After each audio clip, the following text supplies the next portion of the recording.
اختفاء ميمي طقطق بعد خلافها مع سعيد شرف يثير قلق متابعيها. مرحبا بكم. أقلقت المؤثرة مريم العيساوي الملقبة بميمي طقطق متابعيها عبر مواقع التواصل الاجتماعي بسبب غيابها منذ أكثر من يومين عن حساباتها بجميع المنصات وعدم مشاركة أي نشاط لها عكس المعتاد. وحرص متابعو المؤثرة ميمي طقطق على التساؤل حول سبب اختفائها الغير مبرر ولا مسبوق، خاصة أنها لها قاعدة متابعين مليونية عبر حساباتها على مواقع التواصل الاجتماعي.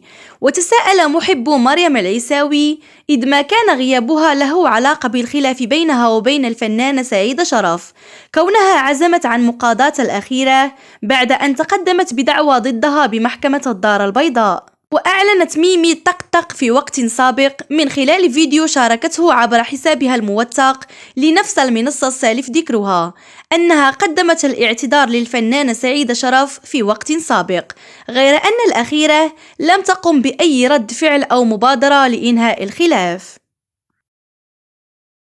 شكرا على المشاهدة، لا تنسوا الإعجاب بالفيديو والاشتراك في القناة وتفعيل الجرس ليصلكم دائما الجديد. إلى اللقاء.